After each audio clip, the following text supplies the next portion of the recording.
The phone rang late in the evening, its sharp trill cutting through the silence of my quiet home. I glanced at the clock, 10:17 p.m. It was unusual for my son to call at this hour. Hesitant, I picked up. Mom, Derek's voice trembled, something I hadn't heard since he was a boy afraid of thunderstorms. I'm getting married tomorrow. I froze. The words hung in the air like a storm cloud. Married, without telling me? And why the urgency? Married tomorrow? I asked slowly, trying to keep my voice calm. Yes, yes, Mom. I wanted to tell you earlier, but everything happened so fast. I could hear a tremor beneath his words, the same one I'd felt when he was a boy confessing a misdeed he thought I'd never forgive. But something in his tone didn't sit right. And why are you calling me now? I pressed, a knot tightening in my stomach. I wanted you to know before anything else. I withdrew all the money from your bank. The sentence hit me like a sledgehammer, my breath caught. I dropped the phone slightly, gripping the receiver with shaking hands. You, what? I needed it for the wedding, Mom. Everything, the venue, the catering, the honeymoon, I didn't have time to ask permission. I know you'd say no, and I just did it. I felt my pulse quicken. My son, the boy I had raised with love, care, and sacrifices, had just confessed to stealing from me. My own son, you withdrew everything, all my savings. My voice was steadier than I expected, though fury simmered beneath the surface. Yes, Mom, I thought it was okay. You've always told me to manage things, to be responsible. I thought I knew best. I gripped the edge of the table, fighting the rush of panic and disbelief. Derek, this is theft. You can't just take money that isn't yours. Especially not from your own mother. I know, his voice cracked. But I didn't think you'd be this upset. Mom, it's for our future, our wedding, our life together. The words dripped with entitlement. I took a deep breath, forcing myself to calm the storm of emotions raging inside me. Betrayal, anger, and disbelief collided with every memory of raising him alone, teaching him values, instilling responsibility. Had it all been for nothing? Derek, you don't understand, I said slowly, my voice cold now. This isn't about the wedding or your future or even money. It's about trust. You broke it. You stole from me, your mother. There was a pause. I could hear his shallow breaths through the receiver. Finally, he spoke, almost pleadingly. Mom, I just wanted to make everything perfect. I didn't want you to worry. I thought you'd understand. I closed my eyes, fighting back tears I refused to let fall. Understanding. Understanding requires boundaries, respect, and honesty, not deception and theft.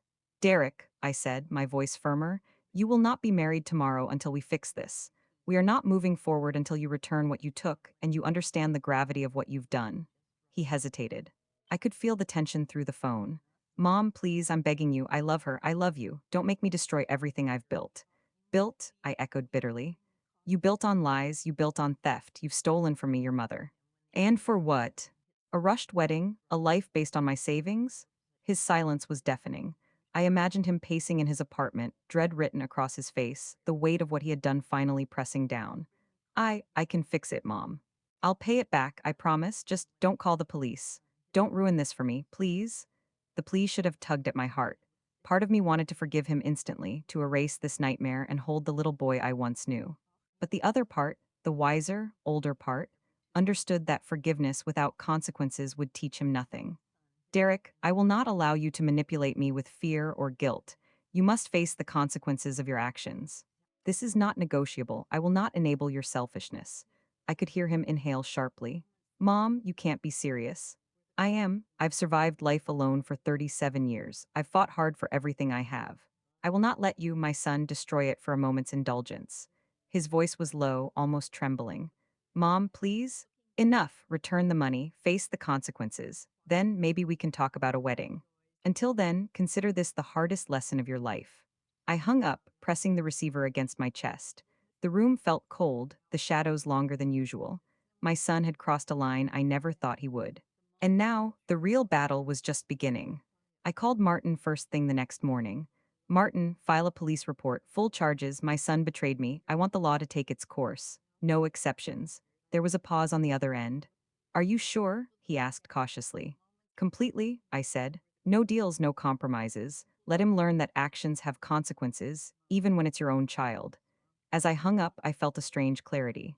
Fear and heartbreak were there, yes, but so was a cold, steely determination. I would protect myself, I would protect my future, and I would face my son, not as a mother pleading, but as a woman who refused to be victimized. The first domino had fallen. The next weeks would be a storm, but I was ready. The police report was filed that morning. Officer Stevens, a calm man with decades on the force, listened intently as I recounted everything. Derek's confession over the phone, the withdrawal of my savings, his plans to marry without my knowledge, and the urgency that had pushed him to act with blatant disregard for legality. Mrs. Thornton, he said slowly, I understand this is family, but theft is theft. You did the right thing contacting us. We'll handle it professionally. I nodded, swallowing the lump in my throat. I had never imagined I'd have to see my son on the other side of a police report. It felt surreal, like a nightmare bleeding into reality. After filing, I met Martin at his office. He had prepared me for court, for confrontation, for the emotional toll, but nothing could have prepared me for the reality of seeing my son facing criminal charges. You did the right thing, he said, placing a reassuring hand on my shoulder. This isn't vengeance. This is justice. And it's important, Margaret, that he understands the gravity of his actions. I exhaled slowly. I know, but it hurts. It hurts to see him this way. He's my son, Martin, my little boy, and yet I can't condone what he's done. You won't be condoning it, he replied gently. You'll be standing firm, that's different. He needs to see that actions have consequences. Over the next week, Derek called incessantly. Each time I ignored him. He left frantic messages, alternating between desperation, pleading, and anger. I didn't respond. Not once. Every time the phone rang, my heart ached, but I reminded myself that love without boundaries had consequences. On the day the prosecutor contacted me, Andrea Walsh's voice was professional, calm, but with an edge that suggested she had read every detail of Derek's financial maneuvers. Mrs. Thornton, I'll be representing the state. Our goal is clear, full accountability. Are you ready? I nodded, though she couldn't see me. I'm ready. I've waited long enough. We met in the conference room, documents spread across the table like a battlefield.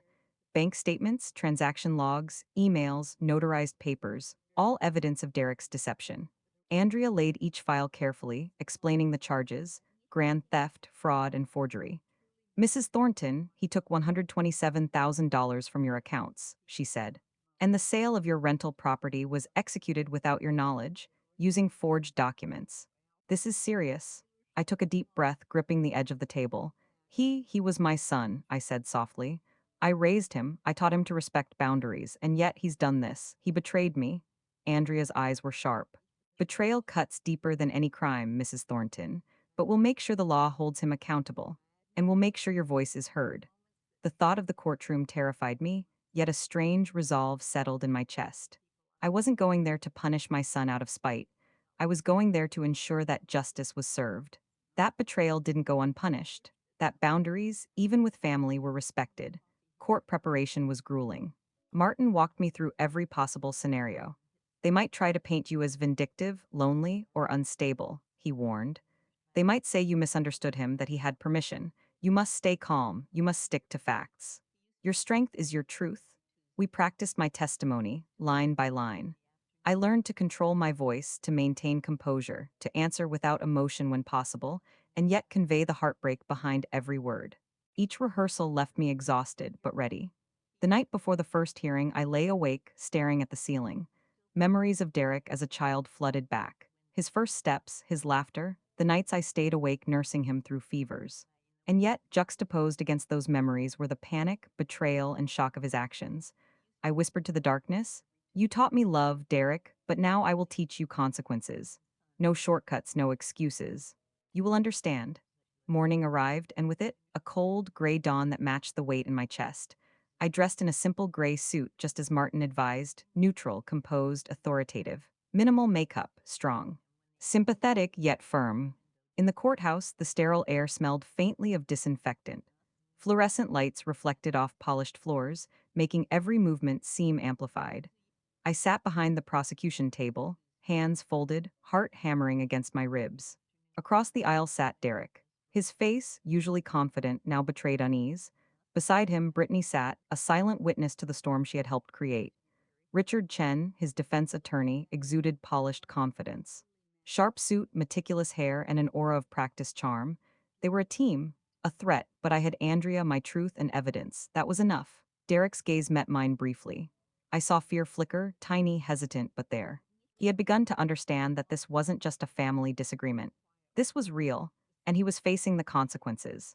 Andrea began with opening statements, her voice cutting through the room, precise, measured. She laid out the facts, building the case brick by brick.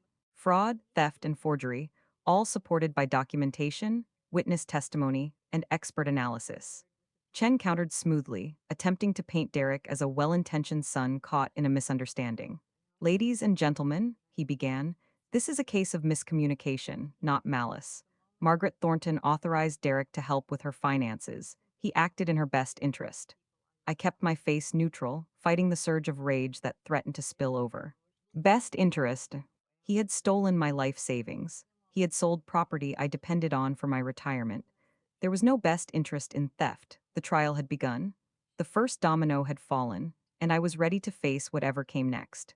The first witness called was the bank manager, Mr. Douglas, a tall man with a calm demeanor. He laid out the withdrawal records in front of the jury, explaining how Derek had accessed my accounts without my authorization. Every figure, every timestamp, every transaction became evidence of a betrayal I never imagined I'd have to document. Mrs. Thornton contacted us immediately upon noticing the missing funds, he stated. She appeared distressed, confused, and genuinely unaware of these withdrawals. I clenched my hands under the table, fighting back tears. Distressed and confused didn't even begin to cover it. Betrayed, heartbroken, violated, that was the truth. Next, the title company representative took the stand. The forged power of attorney papers, the fraudulent sale of my rental property, all meticulously documented. The courtroom felt smaller, more oppressive with every testimony. I could hear my own heartbeat, a steady drum of tension, anticipation, and quiet rage. Then came the handwriting expert, her voice calm as she presented her findings. The signatures on the power of attorney documents do not match Mrs. Thornton's usual signature. They show signs of coercion or illness-related impairment. She paused, letting the words sink in. Shaky, uncertain strokes consistent with someone signing under duress or while seriously ill. I swallowed hard, emotions threatening to overwhelm me, but Martin's steady gaze reminded me to stay composed. One more witness, and it would be my turn. I took a deep breath as Andrea guided me to the stand. The wood of the witness box felt cool under my palms, grounding me. I placed my hand on the Bible, feeling the weight of truth beneath my fingers. Do you swear to tell the truth, the whole truth, and nothing but the truth? The clerk asked. I do, I replied, my voice clear, calm, unwavering. Andrea began with the story of my relationship with Derek. I spoke about raising him alone, the pride in his milestones, the joy of seeing him grow into a man, and then the devastation of discovering his betrayal. Mrs. Thornton, Andrea asked gently, did you give Derek permission to withdraw $127,000 from your savings account? No, I said firmly. Never. Not in any way. Did you give him permission to sell your rental property? No, I repeated. That property generates income that supplements my retirement. I would never authorize its sale. Did you sign power of attorney papers giving Derek control over your finances? I paused, memories of that hospital bed coming back with painful clarity. Not knowingly, I was hospitalized with severe pneumonia. My fever reached 104 degrees. Derek brought papers to my bedside, telling me they were insurance forms. I was barely conscious. I don't remember signing anything. Chen stood immediately for cross-examination, his approach sharp and aggressive. Isn't it true, Mrs. Thornton, that you resent Derek's marriage to Brittany? No, I said, steadying my voice. I resent Derek stealing my life savings. This has nothing to do with his wife. You're a lonely woman, aren't you? Living alone, no close family besides Derek? I'm content with my life, Mr. Chen. Independence doesn't make me vindictive. His questions continued, probing for weaknesses, for doubt, for a crack in my armor. But I had prepared. I answered calmly, directly, without wavering. Then Derek took the stand. His demeanor was polished, rehearsed. He spoke of concern for me, of being asked to help with finances, of being influenced by love and obligation. His performance was convincing to anyone who didn't know the truth. Andrea's cross-examination was precise, unrelenting. Mr. Thornton, when exactly did your mother ask you to manage her finances? Derek faltered. Over several months, he said vaguely. Can you provide documentation? Emails, letters, texts? It was verbal, he replied.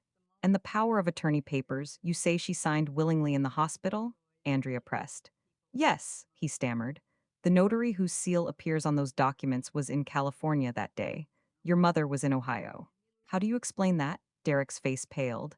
I don't know, maybe a mistake in the records? Andrea leaned in, voice sharp.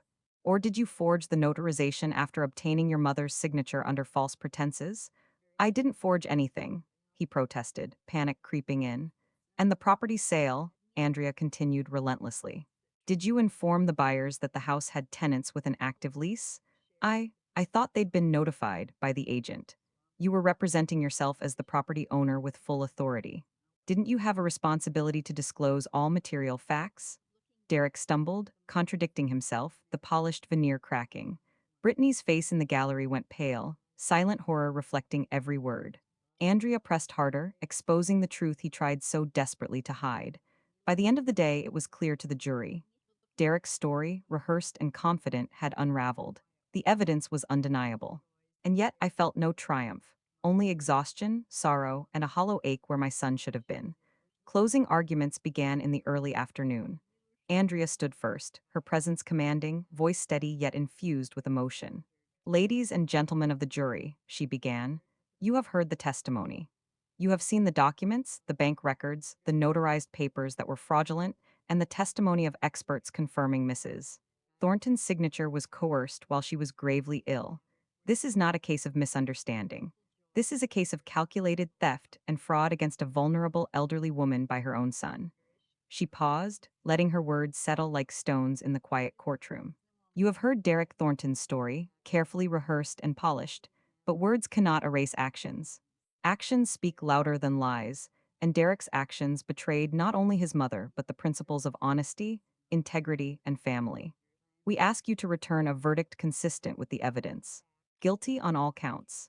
Chen rose for Derek's closing argument, his tone sharp but persuasive. Ladies and gentlemen, you must consider the context.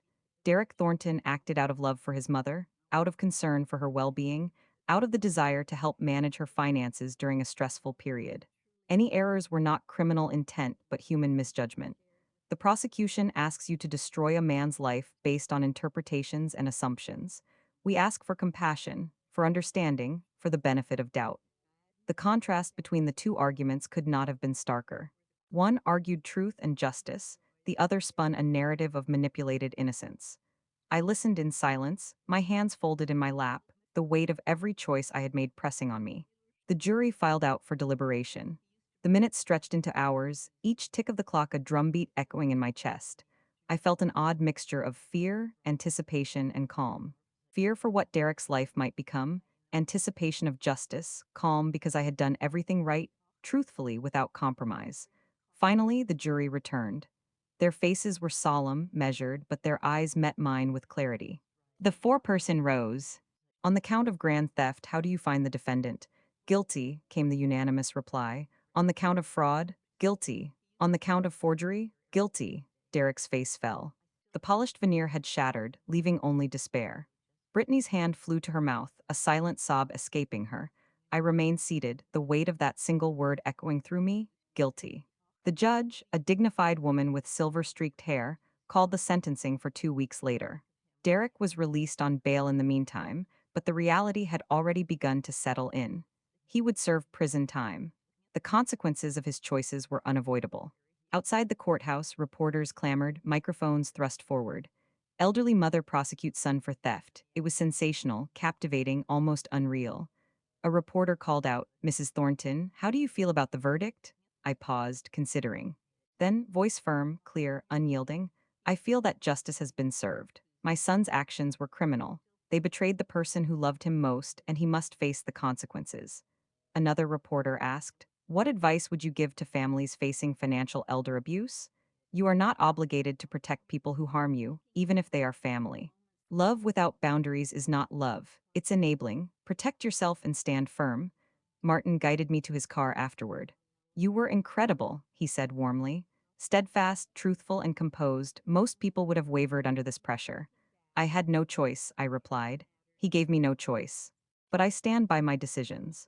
The sentencing day arrived, heavy with tension. Victims gave impact statements. The Hendersons spoke of fear and near financial ruin. Property buyers described chaos and loss. My own testimony detailed betrayal, heartbreak, and emotional devastation. Derek stood to speak, voice shaking. His words carried remorse, but I felt only the hollow echo of what could have been. The judge listened, silent and immovable.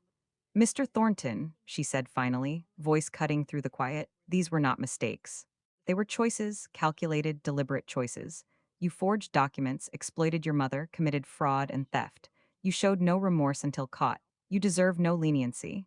7 years in prison with parole possible after 4. Full restitution plus penalties, totaling over $200,000. Derek crumpled in his chair. Brittany sat frozen, her face a mask of horror. The bailiff led him away in handcuffs. No words passed between us. There was nothing left to say. After the sentencing, the courtroom emptied, leaving a heavy silence in its wake. I sat for a moment, letting the magnitude of what had just happened settle around me. Derek was gone. Brittany was gone. The betrayal had been addressed, the justice delivered, and yet the absence of my son carved a hollow space in my chest. Martin came to my side, placing a reassuring hand on mine. We need to arrange the restitution order, he said gently.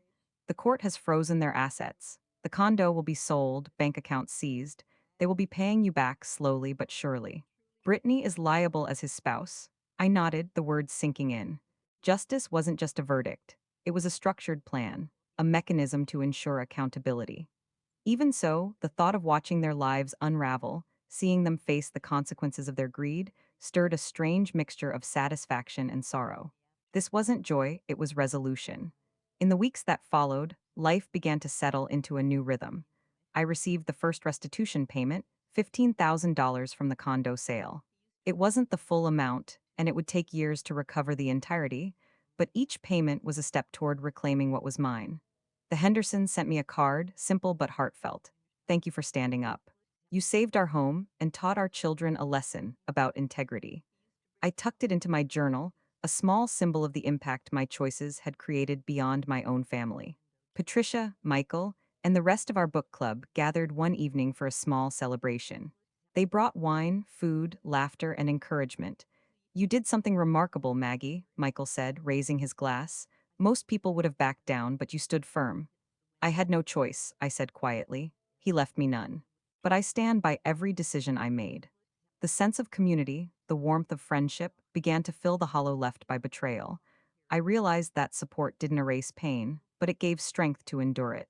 I could mourn the son I had lost without losing myself. Meanwhile, Derek's life began its inevitable decline. His career in finance collapsed. Employers refused to hire a convicted felon. Certifications were revoked and former colleagues turned their backs. Prison was brutal, attacked twice, isolated, battling depression and anxiety. Brittany's presence, once a comfort to him, vanished after 8 months.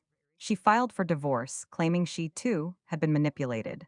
She returned to her parents, working long hours to cover her obligations. Social media disappeared, friends distanced themselves, and the financial collapse continued. The empire they thought they had built crumbled into ashes. For my part, life blossomed in ways I hadn't expected. I started a consulting business focused on protecting the elderly from financial abuse. Patricia joined me, and together we hosted workshops at community centers. Each person we helped became a reminder that my suffering had purpose. My pain had a function beyond vengeance or restitution. It became a tool for change, a beacon for others navigating similar storms. Traveling brought unexpected joy. A trip to Ireland allowed me to reconnect with distant cousins, old friends I hadn't seen in decades. Canada offered quiet, reflective landscapes that mirrored my own journey from turmoil to clarity. My 63rd birthday arrived with a surprise party orchestrated by Patricia.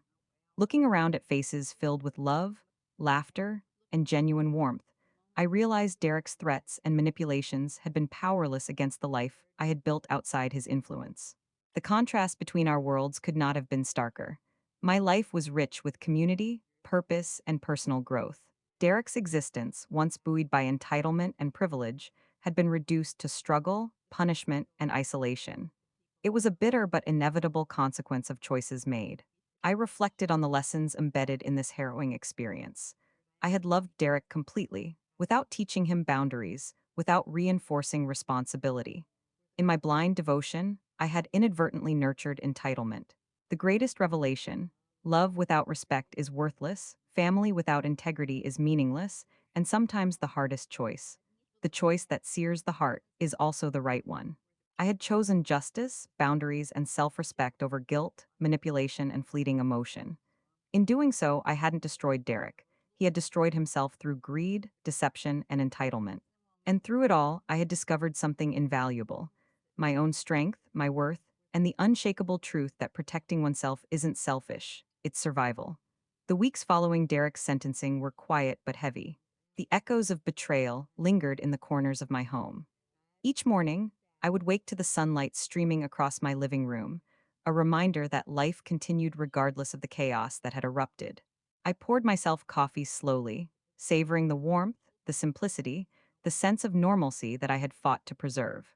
Martin had arranged for the court to begin enforcing the restitution order. Derek and Brittany's bank accounts were frozen, and their condo sale was proceeding under the supervision of the court appointed trustee. Every step was methodical, precise, a slow but inevitable restoration of what had been taken from me. There was a strange comfort in the certainty of it. Crime, I realized, has consequences. Some might be delayed, some might be bitter, but justice, however imperfect, eventually finds its course. I began spending more time outside, tending my garden, feeling the earth between my fingers.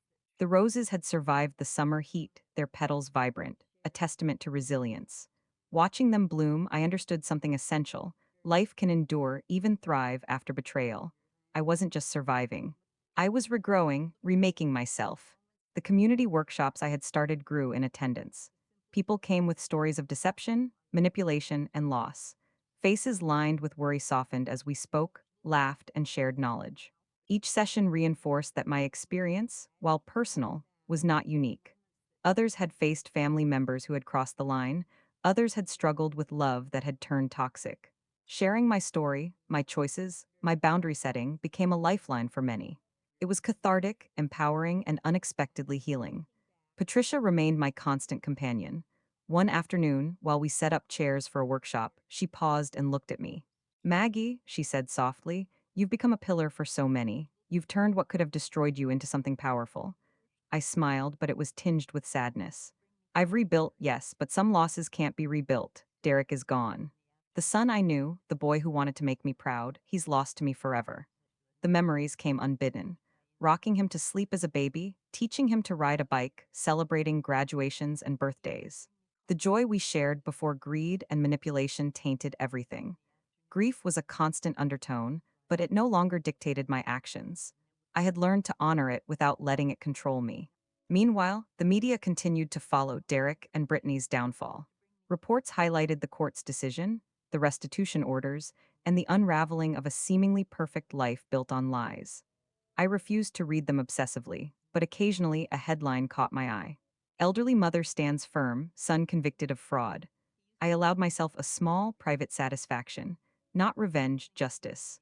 One evening, as the sun dipped low, I walked through the garden carrying a notebook. I had begun documenting the story, both as a personal record and as a guide for others.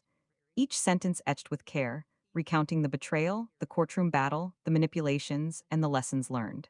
I wrote not from anger, but from clarity. Not from vengeance, but from truth. Then a letter arrived from Derek. I opened it cautiously, expecting pleas, excuses, or guiltless manipulation. Instead, the pages were filled with broken words, raw and unpolished. He expressed remorse, acknowledged the pain he had caused, and admitted his failures. But there was also despair, a sense of unredeemable loss. He was trying to reach me, to repair something that, in many ways, could never be repaired. I read the letter slowly, feeling the weight of years of love, betrayal, and hope condensed into those lines. My response would not be immediate. Forgiveness, if it ever came, would not be a quick decision. Justice first, boundaries intact, then perhaps reconciliation, though even that was uncertain. At night, I would lie awake thinking of the choices that had brought us here. I realized that my role wasn't just as a mother, but as a guardian of my own life and values. The love that once blinded me had evolved into something wiser. Love tempered by integrity, compassion guided by principle, loyalty balanced by discernment. And so I continued. Workshops, travel, writing, tending the garden. I wasn't merely surviving, I was becoming the woman I needed to be. Derek's mistakes, Brittany's manipulations, the courtroom battles, they had forged a strength I hadn't known existed within me. 6 months into this new chapter, I felt a quiet sense of victory, not over them, but over circumstance, over betrayal, over fear. I had reclaimed my life, my dignity, and my purpose. The path ahead would not be easy, but it was mine, untainted, unbroken, and ready for whatever came next. The morning after the letter from Derek, I sat by the window, sunlight spilling across my kitchen table, sipping tea slowly. The house was silent except for the distant hum of traffic and birdsong.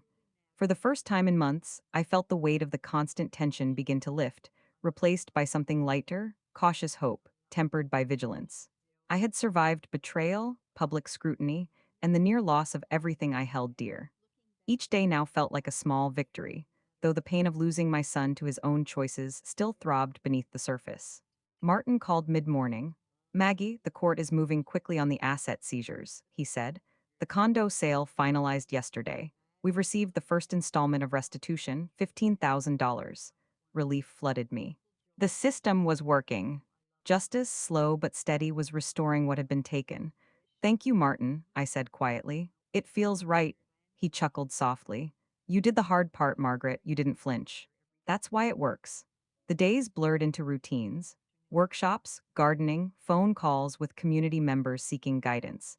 I discovered that teaching others to protect themselves from financial abuse was unexpectedly cathartic. Each story I heard mirrored parts of my own, and each small victory I celebrated with them reminded me of my own resilience. I became not just a survivor, but a mentor.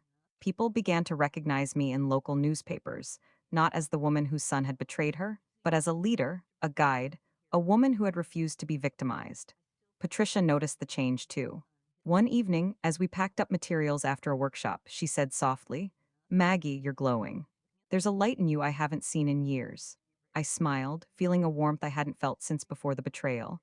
"I'm learning to live again," I admitted, "to reclaim pieces of myself I forgot existed." Travel offered further liberation. Ireland was the first stop. I wandered along cliffs, breathing in the salty wind, feeling small yet limitless. History, beauty, and the rhythm of life there reminded me that the world was vast, full of possibilities, and not confined to the heartbreak I had endured. Canada followed, reconnecting with old friends who greeted me as though no time had passed. Their laughter, the ease of old conversations, reminded me that life could be joyful even after trauma. Yet the shadow of Derek lingered. I thought often of the young boy he had been, the boy who once needed guidance, love, and structure. Somewhere inside him, that child still existed, buried beneath layers of greed, manipulation, and resentment. I feared he might never emerge, that the man in prison might never reconcile with the son I remembered. But I could not allow fear to govern my life. I had boundaries now. I had principles. I had learned that love without integrity is a trap. One afternoon, a letter arrived from the Henderson family. It was a simple card with a handwritten note. "Thank you for standing up for what is right. You saved our home, but more importantly, you taught our children that integrity matters, even when it's hard." Tears sprang to my eyes. Their gratitude reminded me that my choices, painful as they were, had purpose beyond my own life. I was restoring not just what had been stolen from me, but teaching a broader lesson about justice, responsibility, and moral courage. In the evenings, I spent time in the garden, pruning roses and humming softly to myself. Their resilience mirrored mine. They had been battered by storms, yet they blossomed. I had been battered by betrayal, yet I too blossomed. The world outside my home moved on. Seasons changed. Flowers bloomed and wilted. Life pressed forward, indifferent to pain, yet rich with possibility. Derek's prison term loomed over me like a dark cloud, but I forced myself to separate his fate from my own. I had made the hardest choice of my life, and though it pained me, it was also the most necessary. I was rebuilding, restoring, reclaiming.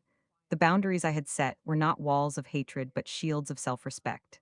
And in that protection, I found strength I had never known. 6 months into this new life, I was invited to speak at a local elder care conference. Standing before an audience of dozens, sharing my story, I felt the full arc of my journey: betrayal, confrontation, court battles, and finally, reclamation. Their eyes, attentive and sincere, reflected hope, courage, and inspiration. I spoke of boundaries, self respect, and the importance of facing even family betrayals with clarity and justice. Applause followed, and for the first time in years, I allowed myself to feel truly proud. Not of victory over Derek, but of the woman I had become. The morning after the conference, I woke to a quiet house, sunlight streaming through the blinds. The roses outside my window swayed gently in the breeze, and for a moment, everything felt normal again. I poured myself a cup of coffee and sat on the porch, letting the warmth seep into my bones. Life had shifted so dramatically in the last year. Pain, betrayal, and fear had given way to purpose, clarity, and even joy. But I knew better than to believe it was all over. Derek's presence or absence in prison still lingered like a faint ache. Martin called around 10. Maggie, the latest restitution payment cleared this morning. Another $25,000. Relief washed over me. The court system was methodically righting the wrongs, and I could feel tangible progress. Thank you, Martin, I said. It's a slow process, but it's working. He chuckled softly. Justice rarely moves at lightning speed, Margaret, but it moves, and that's what counts. I smiled, letting the sound of his voice reassure me. Later that day, Patricia and I walked through the local park, discussing upcoming workshops and planning outreach sessions for seniors at risk. The conversations were filled with laughter and strategy, a mix I had missed for years. I realized that being useful, being a guide, and empowering others gave my life a richness I had never imagined. My experiences, though painful, had transformed into lessons, tools, and stories that could protect others from similar betrayals. Returning home, I found a package on my doorstep. Inside was a book from an old friend I had met in Ireland, a collection of letters and reflections from women who had overcome adversity. Each page was a reminder that suffering could give rise to strength, that resilience could bloom even in the most desolate soil. I set it on my nightstand, feeling a renewed sense of connection to a world that extended far beyond my immediate grief. The evenings were quieter now. I spent time reading, tending my garden, and occasionally video calling friends. Patricia had introduced me to a meditation practice, and sitting in silence, breathing deeply, I felt my mind settle. The anger toward Derek, which had once burned with unrelenting intensity, now flickered occasionally, manageable and distant. I reminded myself daily that holding onto hatred would only chain me to the past. Instead, I focused on healing, on reclaiming life in its fullness. Then came the letter from Derek. I hadn't expected it so soon. The envelope was simple, no frills, just his handwriting across the front. I opened it with caution. Inside, he wrote cautiously, expressing regret, acknowledgement of wrongdoing, and a desire, carefully worded, to reconnect someday. He spoke of the lessons prison had taught him, the suffering he endured, and the introspection forced upon him. And yet, I recognized the careful polish in his words, the echoes of performance I had learned to discern over the years. I placed the letter down, taking a deep breath. Forgiveness was not the same as reconciliation. I could acknowledge his remorse without inviting him back into my life just yet. Boundaries had been my salvation, and I would not dismantle them for the sake of sentiment. I could love cautiously from a distance, protect myself, and still allow him space to grow. In the weeks that followed, more restitution payments arrived. Derek and Brittany's assets were being liquidated as ordered, their lives dismantled piece by the legal consequences of their actions. I felt no satisfaction in their pain, only affirmation that justice was impartial, methodical, and unyielding. The process was slow but fair. And as each check cleared, I felt the restoration of my independence, my dignity, and my control over my life. One afternoon, a new client came to the workshop, a woman whose adult son had recently tried to manipulate her finances. Listening to her story, I felt a familiar ache, but also a surge of purpose. I shared my own experiences with transparency and precision, guiding her through steps to protect herself legally and emotionally. Watching the relief and determination settle on her face reminded me that my ordeal was not in vain. I had transformed personal tragedy into communal empowerment. As summer approached, I traveled again, this time to Canada. I visited old friends, explored new towns, and allowed myself to simply exist in a space untainted by betrayal. The freedom was exhilarating. For the first time in decades, I felt unmoored from fear and resentment. My identity was no longer defined by Derek's choices, but by my own resilience, wisdom, and courage. Evenings at home became rituals of reflection. Sitting on my porch, watching the sun set behind distant hills, I allowed myself gratitude. Gratitude for the lessons learned, for the people who had supported me, and for the clarity that had emerged from chaos. I had survived treachery, faced the courtroom, and emerged with both my dignity and my independence intact. The woman staring back in the mirror was stronger, wiser, and unapologetically herself. Summer deepened, painting the neighborhood in warm golden light. I spent more time outdoors, tending my roses and vegetables, the soil grounding me in ways nothing else could. Every petal I pruned and every seed I planted reminded me that growth required patience, care, and sometimes harsh pruning. Life, I realized, mirrored my garden. Derek and Brittany had tried to uproot me, but the roots I had nurtured for decades ran deep. I would survive. Martin called again, his voice calm and steady. Another restitution payment has cleared, Margaret. That's $30,000 this month. I smiled, the numbers tangible proof that justice was unfolding. Thank you, Martin. It still amazes me that the legal system can work this methodically. It's not perfect, he said, but it works if you're vigilant and have patience. You've shown both. His words made me realize just how far I had come, from fearful, betrayed mother to a woman commanding respect, demanding justice, and shaping her own fate.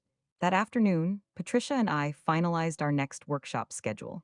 The community centers were eager to host sessions on financial elder abuse. The work energized me. I could see the difference we were making, the confidence in the eyes of women and men who had been intimidated or deceived by their children, caregivers, or partners. Each session felt like a small act of redemption, a way to transform my own suffering into purpose. One evening, I received an unexpected call from my neighbor, Mrs. Henderson. Her voice was warm but urgent. Margaret, the buyers of the property just sent another note. They want to personally thank you. Curious, I visited their home the next day. The Hendersons were radiant, the stress of the illegal sale behind them. They hugged me tightly, gratitude shining in their eyes. You didn't just save our home, Mrs. Henderson said. You taught our children an invaluable lesson about integrity and standing up for what's right. Tears welled in my eyes. This, I realized, was one of the truest rewards, seeing the tangible impact of my courage beyond my own life. Even as life regained its rhythm, occasional shadows reminded me of Derek. Occasionally, I would dream of him, the little boy I had raised, and I felt a pang of sorrow for the son who no longer existed. But those moments passed quickly, replaced by a steady recognition that the man who had betrayed me was separate from the boy I had loved. Distinguishing between memory and reality, nostalgia and consequence, became crucial to maintaining my emotional balance. Then came the holiday season. Patricia suggested a small gathering at my home, just close friends. I hesitated initially. Holidays had been associated with loneliness for years, but agreed. The evening was warm, filled with laughter, stories, and the kind of joy that emerges from genuine connection rather than obligation. Watching friends share meals, clink glasses, and express affection reminded me that family was not merely those who shared my DNA. It was the people who chose to honor, support, and respect me. A few weeks later, another letter arrived from Derek. His words were reflective, cautious, and tinged with humility. He described prison life, the challenges of isolation, and the internal reckoning he was undergoing. He acknowledged the consequences of his actions and expressed a desire to change, to make amends, and to emerge a better man. Despite the careful tone, I detected the echo of performance, the polish of a man aware he was being observed, yet still, the seeds of introspection were there. I placed the letter beside the others, considering my next steps. Forgiveness remained optional, trust was earned, not given. I could allow him space to grow without inviting him back into my immediate life. Protecting my emotional boundaries was not cruelty, it was self-preservation. I had learned that love without boundaries was dangerous, and trust without integrity was even more so. My consulting business continued to grow. Each new client presented unique challenges, and I relished the problem solving and protective strategies I could impart. Patricia remained a steadfast partner, her enthusiasm and organizational skills complementing my experience. Together, we created an environment where the elderly felt empowered rather than intimidated. I had transformed trauma into purpose, and the satisfaction was profound. On a rare quiet afternoon, I walked through the park alone, reflecting on the year's journey. Betrayal, courtroom battles, restitution, and personal growth. Each element had tested me, challenged me, and ultimately reshaped me. I realized that while I had lost a son to greed and poor choices, I had gained a clearer understanding of my own strength, dignity, and the capacity for resilience. I could not change the past, but I could shape the future. As the sun set, painting the sky in shades of orange and pink, I felt a serene sense of completion. Life would continue to bring challenges, but I now faced them fortified by experience, principles, and a community of support. Derek's story would unfold as it must, but my own life, rooted in self respect, independence, and purpose, was mine to live fully. and for the first time in years, I felt an unshakable peace settle in my chest. Winter approached quietly, painting frost on the edges of my windows and dusting the neighborhood in delicate white. I welcomed the cold, finding comfort in the ritual of tea, warm blankets, and soft music drifting through my home. Life had settled into a rhythm of purpose and reflection, though occasional pangs of memory reminded me of Derek and the wounds he had left behind. Yet each day, I noticed the resilience I had cultivated shining more brightly than any lingering pain. One morning, as I sorted mail at my kitchen table, a thick envelope arrived with unfamiliar handwriting. I hesitated before opening it. Inside was a letter from Derek, longer this time, written with an evident struggle to express himself honestly. He described prison life in raw detail: harsh routines, limited contact with the outside world, and the weight of isolation. But what caught my attention most was his reflection on his choices, the remorse he claimed to feel, and the acknowledgement of the hurt he had caused not just me, but the Hendersons and the property buyers. Reading it, a quiet ache tugged at my heart, a reminder of the son I had once known, and perhaps still could understand in fragments. Later that day, I met with Patricia at our office to review workshop outcomes. Enrollment had grown steadily, and word was spreading among community centers and elder care networks. Our next sessions were to focus on warning signs of financial manipulation by family members, a topic painfully familiar, yet vital. Watching Patricia review the feedback forms, I saw the relief and hope in the faces of our attendees. Their gratitude reminded me that my experience, though painful, could save others from similar suffering. Transforming trauma into guidance became my mission, and each success fueled my sense of purpose. Evenings were my sanctuary. I developed a routine of journaling, walking through memories and emotions without judgment. I wrote about Derek, about the betrayal, and about the lessons I had learned: strength, vigilance, and the necessity of setting boundaries. I poured gratitude into my writing for the friends and community who had supported me. These moments of introspection were not about dwelling on loss, but understanding the forces that shaped it and using that understanding to fortify myself and others. One chilly afternoon, I received a call from a local journalist. The story of my fight against Derek and Brittany had captured public attention, and she wanted to interview me for a feature on elder financial abuse. I agreed, careful to maintain a balance between sharing my experience and protecting my privacy. The interview was thorough but respectful.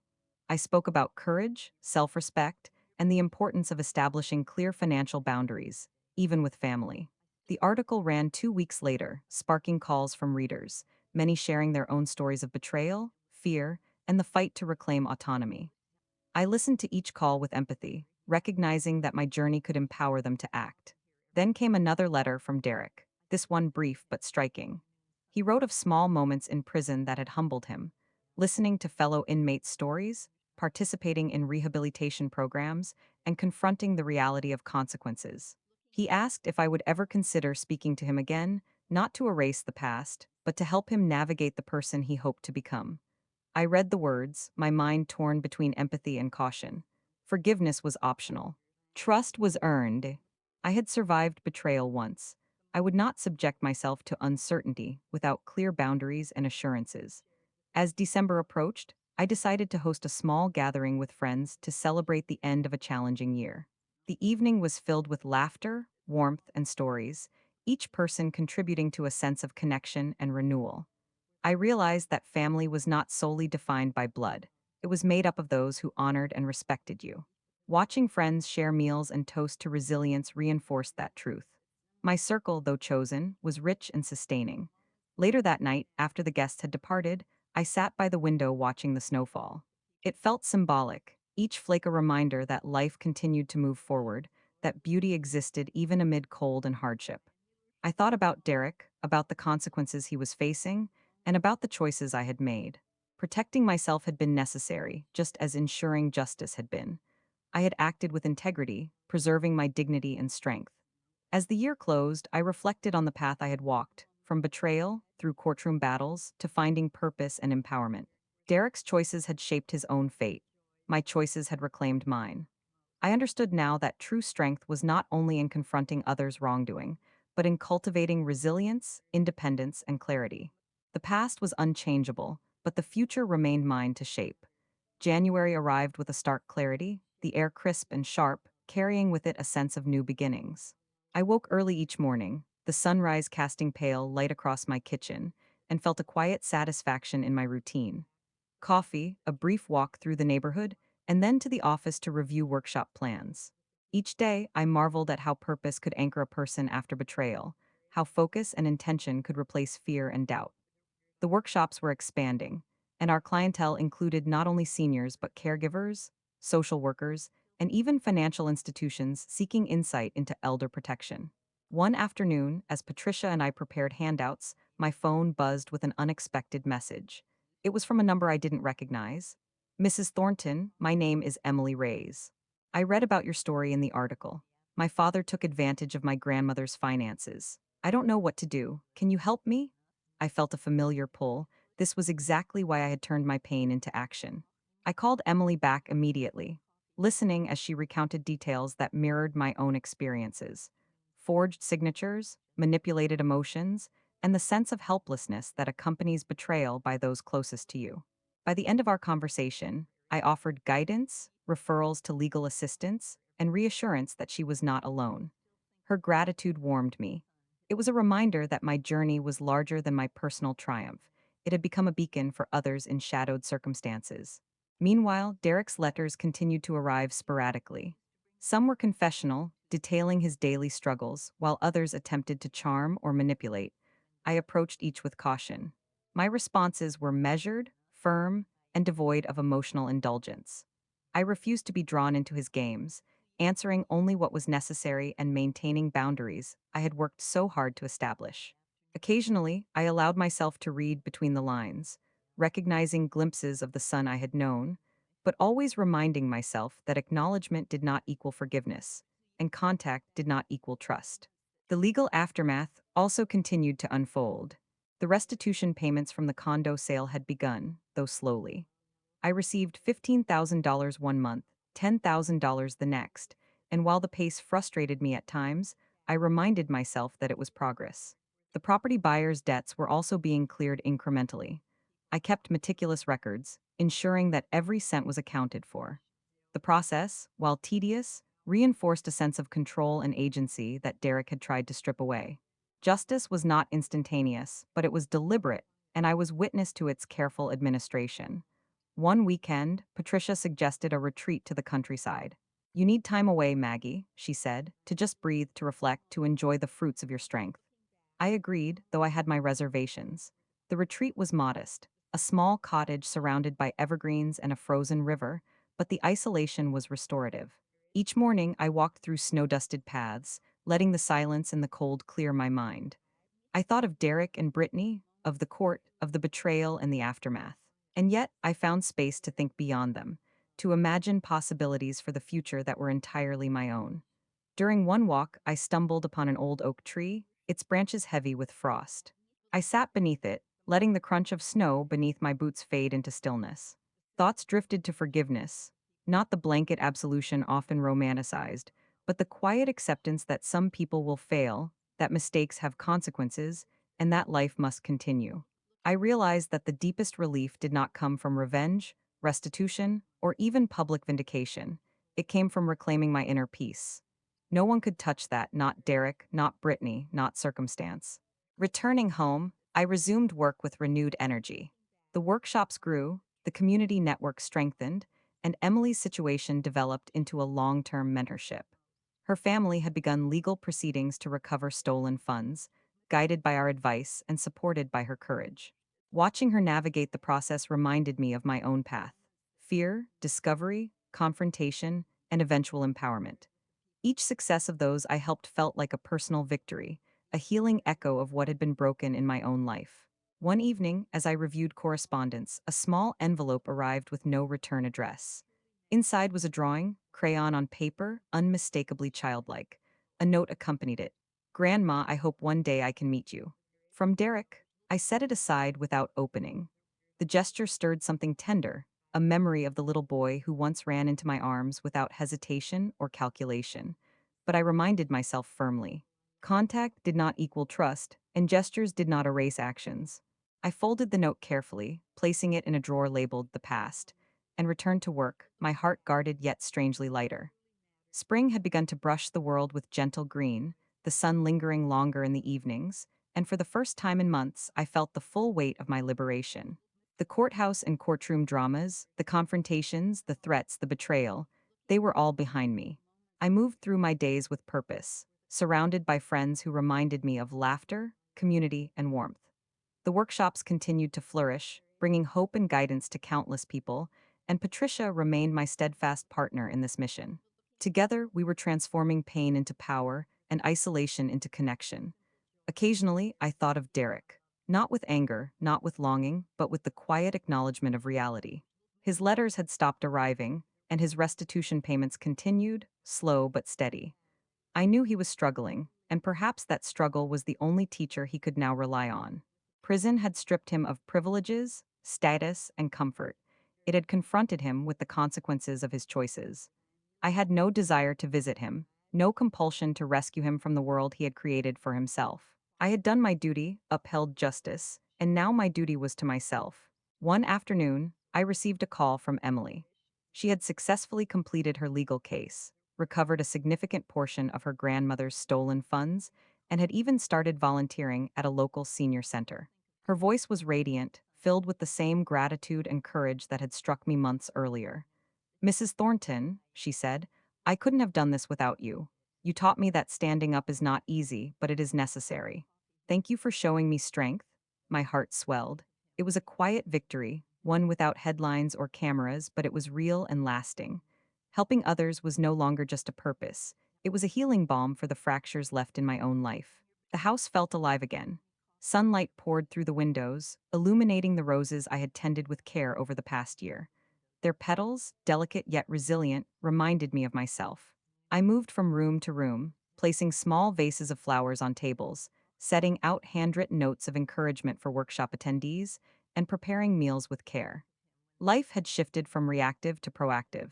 I no longer measured days in fear or resentment. I measured them in growth, connection, and small joys. One evening, as I prepared dinner, Patricia called my attention to the living room window. A young couple stood outside, holding a small box and a bouquet of wildflowers. The man handed me a note through the mail slot. It was from Brittany. I hesitated, fingers trembling slightly, then unfolded the paper. The words were measured, cautious, and strangely remorseful. "Mrs. Thornton, I understand now the gravity of my actions. I will continue to pay restitution and work to rebuild my life. I hope one day you can see that not all actions define a person forever. Sincerely, Brittany." I placed the note on the mantel without reading it again. The gesture mattered little. Redemption, if it existed for them, was theirs to earn. My life was no longer tethered to their failures. My birthday arrived with warmth and laughter, the first real celebration I had allowed myself in years. Friends, family, and neighbors filled my home, the table laden with food, flowers, and gifts. Patricia stood beside me, her hand resting lightly on my back, and smiled. "You've done so much, Maggie. Not just for yourself, but for everyone who needed an example. You've turned betrayal into teaching, fear into strength." I took a deep breath, letting the words settle, and realized she was right. I had transformed my pain into purpose, and my heart into armor that did not close off but protected what mattered most: integrity, love, and self respect. That night, as the last guests departed and the house grew silent, I sat alone by the window, looking out at the moonlight reflecting on the garden. Memories of Derek as a child surfaced: his laughter, his small hands in mine, the way he once trusted me implicitly. And then I reminded myself gently that memory did not equate to present reality. That child was gone. What remained was the adult who had chosen greed over love, and I could not alter that. I whispered a quiet farewell to the son I had lost, and in the same breath, a greeting to the woman I had found. I opened a journal, pen poised over paper, and wrote, "Love without respect is worthless. Family without integrity is meaningless. Protect yourself not because you are cruel, but because you are wise. Stand firm even when it hurts because your life is your own." The words felt like a benediction, a seal on the journey I had traversed. I closed the journal, the ink dry, and smiled. I was not only surviving, I was thriving. Months turned into a year. The workshops continued, my consulting expanded, and the sense of community deepened. Emily had become a regular volunteer, sharing her story and strength with others. News of Derek's parole hearing reached me, denied once again due to lack of evidence of rehabilitation. I felt no satisfaction in his continued punishment, only the quiet acknowledgement that justice had followed its course. My life, untethered from his choices, had flourished. On a sunny morning, I walked through the garden, breathing in the fragrance of roses and freshly cut grass, feeling a profound sense of peace. I thought back to every moment of betrayal, every sleepless night, every tear, every fear. And I realized that without those trials, I would never have discovered the depth of my own resilience, the expansiveness of my capacity to love without compromise, or the immeasurable value of standing firmly for truth. Life had tested me, and I had not only survived, I had emerged whole. As I closed the garden gate, I felt the warmth of the sun on my face, the promise of tomorrow bright and unburdened. My son had made his choices, my life had made its claim, and I had found what no one could take away: my strength, my dignity, and my unshakable sense of self.